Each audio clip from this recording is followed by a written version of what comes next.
예.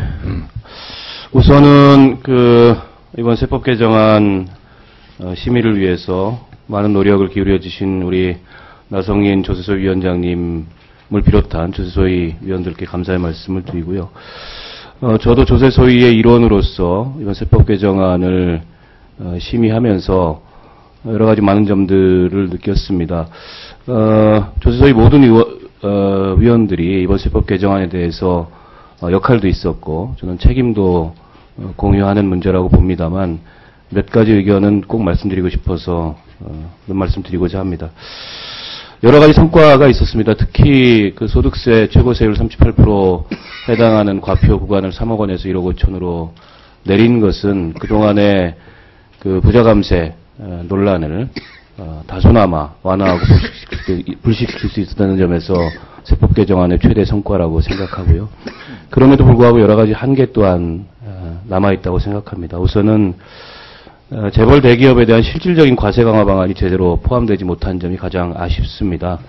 정부 여당 반대로 법인세 최고세율 문제는 논의조차 하지 못했고 R&D 세액공제처럼 재벌 대기업이 집중적으로 혜택을 보고 있는 대규모 공제 감면을 실질적으로 내리자는 주장도 전혀 받아들여지지가 않았습니다.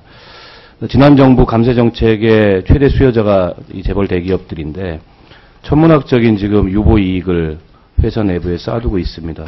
그럼에도 불구하고 여전히 투자 활성화라는 그런 낡은 도구마에 갇힌 채 법인세 인상만은 한사코 거부하고 소극적인 태도를 특히 정부 여당이 취한 것은 대단히 유감스럽습니다.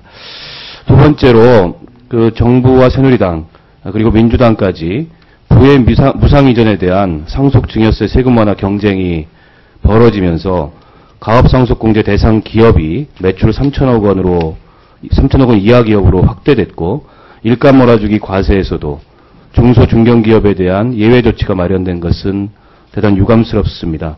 사주의 가족이라는 이유만으로 상속세를 부과하지 않거나 일감 몰아주기를 통해서 사주가 이익을 편취하는 행위에 대해서 세금을 면제하는 것은 조세정의와 공평과세에 반하는 그런 조치입니다. 부의 무상이전에 대한 과세는 대기업 사주나 중소기업 사주를 구분할 일이 아니고 중소 중견기업에 대한 지원과 해당 기업의 사주에 대한 세금 감면은 무관한 것입니다. 그런 의미에서 중소기업, 중견기업의 사주라고 할지라도 부의 무상이전에 대한 정상적인 과세를 하는 것이 타당하고 원칙이라고 생각합니다. 세 번째로 이번 세법 개정안의 가장 큰 오점이라고 생각이 드는데요. 이게 막판의 협상 과정에서 다주택 보유자들의 주택 양도 차익에 대한 양도소득세 중과세 제도가 폐지되고 기업의 비업무용 부동산에 대한 과세가 대폭 완화됐습니다. 지금까지 실거주용 주택에 대해서는 세금을 완화하는 대신에 투기용 부동산에 대해서는 엄정하게 과세한다는 것이 원칙이었고 국민적인 상식이었습니다. 그 핵심적인 장치가 바로 이 다주택 보유자와 비업무용 부동산에 대한 양도소득세 중과였는데 이번에 그런 규제들이 대폭 완화되면서 사실상 부동산 투기에 대한 면제부가 새롭게 발부된 것에 다름 아니라고 생각합니다. 이번 세법 개정안에서 가장 큰 오점이었다고 생각되고요. 매우 유감스러운 일입니다. 네 번째는 이 국민들 앞에서 약속했던 그런 사항들이 이행되지 않은 것도 대단히 유감입니다. 특히 그 과정에서 이해관계자들에게 조세소위가 휘둘리는 모습은 조세소위 위원으로서 대단히 좀 안타까웠습니다. 특히 정부가 안을 제출하고 공언했던 이 종교인 과세가 좌절된 것은 자칫하면 세금에 대한 국민의 불신과 냉소를 가중시킬 수 있는 문제라고 생각합니다. 이 종교인 소득에 대한 과세는 규모는 얼마 안 됩니다만 정부가 세제 개편안을 발표하면서 가장 방점을 둬서 추진했던 사항 중에 하나입니다. 뿐만 아니라 공평과세를 실현하는데 상징적인 조치였고 오랜 기간 공론화 과정을 거치면서 이 종교인 단체들과의 협의 또한 이루어졌던 그런 사안이었습니다.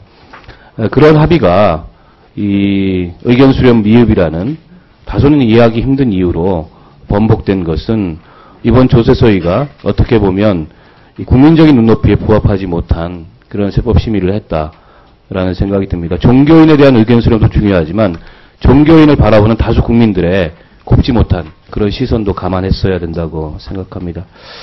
전체적으로 이번 세법 개정안이 조세정의나 공평과세를 바라는 국민의 기대치에는 모자라는 결과이지만 앞으로 이 국회 기획재정위원회가 더 많이 노력해야 될 그런 과제들을 남겨놨다고 생각하고요. 마지막으로 세법심의에 노력해 주신 조수석 위원들께 다시 한번 감사의 말씀드립니다. 이상입니다. 네, 수고하셨습니다. 다음 김재현 의원.